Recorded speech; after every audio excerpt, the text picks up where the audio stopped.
ഇനി നമ്മൾ തെരഞ്ഞെടുപ്പ് വാർത്തകൾക്ക് ഒരു ചെറിയ ഇടവേള കൊടുക്കുകയാണ്. കൊച്ചിയിൽ നിന്നൊരു പുതിയ വാർത്ത വരുന്നുണ്ട്. കൊച്ചി തമ്മനത്ത് കുടിവെള്ള ടാങ്ക് തകർന്നു. ഇതോടെ നിരവധി വീടുകളിൽ വെള്ളം കയറി. 1,38,00,000 ലിറ്റർ ശേഷിയുള്ള ടാങ്കാണ് തകർന്നത്.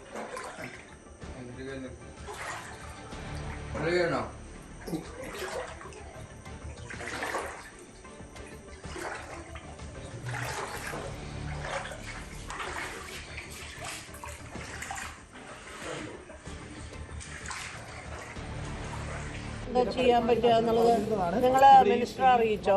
ചുറ്റുമുള്ള പ്രദേശങ്ങൾ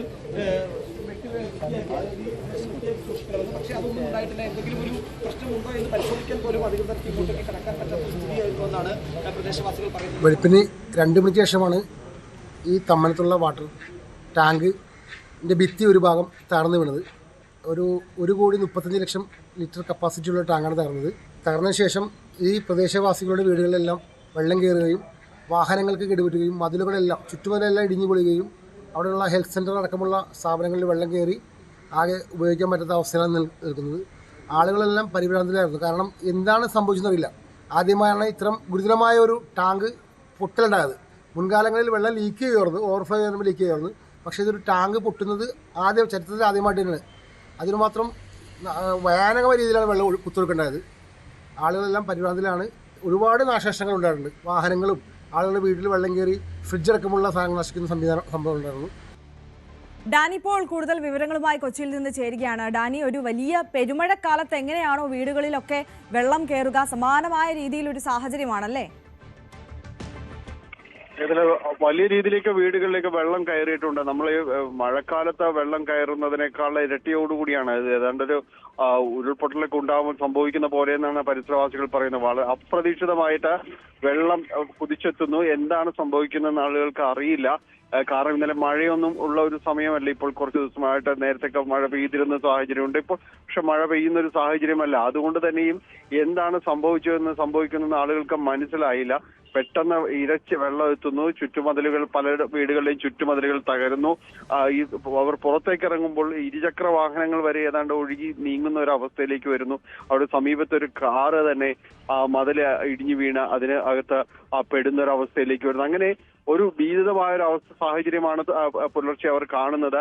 എന്താണ് സംഭവിച്ചതെന്ന് മനസ്സിലാക്കാതെ വരുന്നു. പിന്നീടാണ് ഈ വലിയ കുടിവെള്ള സംഭരണി ഏതാണ്ട് 1.5 കോടിയോളം ലിറ്റർ സംഭരണ ശേഷിയുള്ളതാണ് അത് തകരുന്നു. അതിന് ചുറ്റുമതിൽ തകർന്നു അതാണ് വരുന്നത്.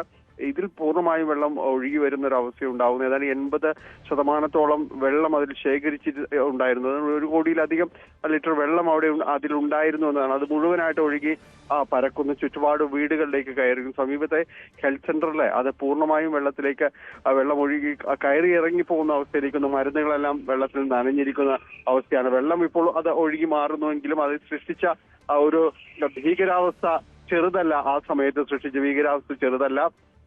എന്താണ് സംഭവിച്ചതെന്ന് അടക്കം ആളുകൾക്ക് മനസ്സിലാകുന്നതിന് മുമ്പ് വെള്ളം കയറി ഒഴുകിപ്പോകുന്ന ഒരവസ്ഥയിലേക്ക് വരുന്നു.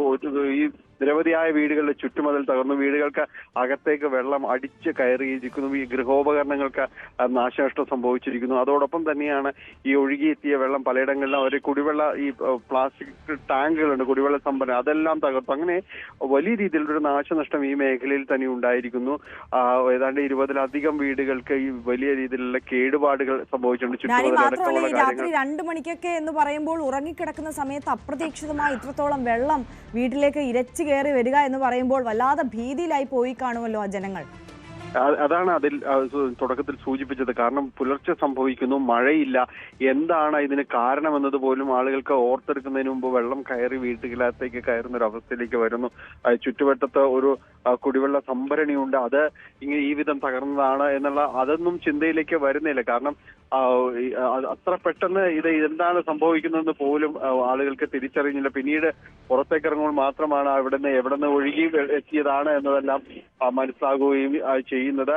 ഏതായാലും ഇതിൽ എന്താണ് ഇതിന്റെ യഥാർത്ഥ കാരണം നേരത്തെയും ചെറിയ അവിടെ ഈ തമ്മനം ഭാഗത്തെല്ലാം തന്നെ പൈപ്പ് പൊട്ടി വെള്ളം ഒഴുകുന്നത് ഒരു നിത്യസംഭവം എന്ന പോലെയാണ്. കാരണം ആ ഭാഗങ്ങളിലെല്ലാം തന്നെ 50 വർഷത്തിന് മേലുള്ള പഴയ പ്രിമോസ് പൈപ്പുകളാണ് ഉപയോഗിച്ചിരിക്കുന്നത്. പലയിടങ്ങളിലും വെള്ളം പൊട്ടി ക്ഷമിക്കണം പൈപ്പ് പൊട്ടി വെള്ളം പുറത്തേക്ക് ഒഴുകുന്നതെല്ലാം തന്നെ ഉണ്ടാകുന്നുണ്ട്. ചുറ്റുപാടുള്ള വീടുകളിൽ കയറാറുണ്ട്. അപ്പോൾ ആ ഘട്ടത്തിൽ അങ്ങനെയാണെങ്കിൽ പോലും ഇത്രയധികം വെള്ളം പുറത്തേക്ക് വരില്ല, ഇത്രയധികം വീടുകളിലേക്ക് കയറില്ല. പിന്നെ എന്ത് സംഭവിച്ചു എന്നുള്ള അന്വേഷണമാണ് ഈ കുടിവെള്ള സംഭരണി തന്നെയാണ് പൊട്ടിയിരിക്കുന്നതെന്ന് മനസ്സിലാകുന്നത്. ഇപ്പോൾ മറ്റൊരു പ്രതിസന്ധി എന്ന് പറയുമ്പോൾ ആളുകൾ വീടുകൾ വൃത്തിയാക്കുക ആ രീതിയിലേക്കെല്ലാം നിനക്കാണ് പുലർച്ചെ മുതൽ തന്നെ തുടങ്ങിയിരിക്കുന്നു. അതെല്ലാം തീർത്തു പോകുന്നു. പക്ഷേ മറ്റൊരു വലിയ പ്രതിസന്ധി എന്ന് പറയുന്നത് ഇത്രയധികം സംഭരണ ശേഷിയുള്ള കുടിവെള്ള ടാങ്കാണ് തകർന്നിരിക്കുന്നത്. ഇനി വരാൻ പോകുന്നത് ഇത് കൂടുതലായും ആലുവയിൽ നിന്ന് ശുദ്ധജലം പമ്പ് ചെയ്ത് ഇവിടെ സംഭരിച്ച് പിന്നീട് തൃപ്പൂണിത്തുറ, പേട്ട തുടങ്ങിയ ഭാഗങ്ങളിലേക്ക്, തൈക്കോടം തുടങ്ങിയ ഭാഗങ്ങളിലേക്കെല്ലാം വൈറ്റില മേഖലകളിലേക്ക് പമ്പ് ചെയ്യാനാണ് ഇത് കൂടുതലായി ഉപയോഗിക്കുന്നത്. ഈ മേഖലകളിലേക്കുള്ള കുടിവെള്ള വിതരണമാണ് താറുമാറായിരിക്കുന്നത്. ഇനി ടാങ്ക് അതിനെക്കുറിച്ച് അത് എങ്ങനെയാണ് പൂർവ്വസ്ഥിതിയിലാക്കുക, പുനർനിർമ്മിക്കുക എന്നതെല്ലാം തന്നെ ഇനി വളരെ സമയമെടുക്കുന്ന ഒരു കാര്യമാണ്. അപ്പോൾ മറ്റ് സംവിധാനങ്ങൾ ആലോചിക്കേണ്ടി വരും. അപ്പോൾ വലിയ രീതിയിലുള്ള ഒരു പ്രതിസന്ധിയിലേക്ക് ഈ മേഖലയിൽ നീങ്ങുകയാണ്. കൊച്ചി പരിസരത്തും കുടിവെള്ളക്ഷാമം അനുഭവപ്പെടും എന്നത് തന്നെയാണ് അതിൻ്റെ ഒരു ബാക്കിപത്രമായി വരുന്നത്. ആര്യ, തീർച്ചയായും ഡാനി പോളാണ് കൊച്ചിയിൽ നിന്ന് വിവരങ്ങൾ നൽകിയത്. അപ്രതീക്ഷിതമായി വല്ലാത്തൊരു ദുരിതത്തിലേക്ക് തമ്മനത്തെ ജനത കടന്നിരിക്കുന്നു എന്നുള്ളതാണ്. കൊച്ചി തമ്മനത്താണ് കുടിവെള്ള ടാങ്ക് തകർന്ന വീടുകളിലേക്കെല്ലാം വെള്ളം കയറിയത്. ഗൃഹോപകരണങ്ങളെല്ലാം നശിച്ചു, വാഹനങ്ങൾ നശിച്ചു, ചുറ്റുമതിൽ ഇടിഞ്ഞ സംഭവങ്ങൾ ഉണ്ടായിട്ടുണ്ട്. രാത്രി 2 മണിയോടുകൂടിയാണ് ഈ അപകടം സംഭവിച്ചത്. വല്ലാത്തൊരു ദുരിതത്തിലേക്ക് ആ ജനത പോയിരിക്കുന്നു. മാത്രമല്ല ഇനി കൊച്ചി മേഖലകളിലൊക്കെ കുറച്ച് ദിവസങ്ങളിലേക്കെങ്കിലും വല്ലാത്ത രീതിയിൽ കുടിവെള്ളക്ഷാമം അനുഭവപ്പെടും എന്നതും ഇതിന്റെ ബാക്കി പത്രമായി നിലനിൽക്കും. ഡാനി പോളാണ് വിശദാംശങ്ങൾ നൽകിയത്.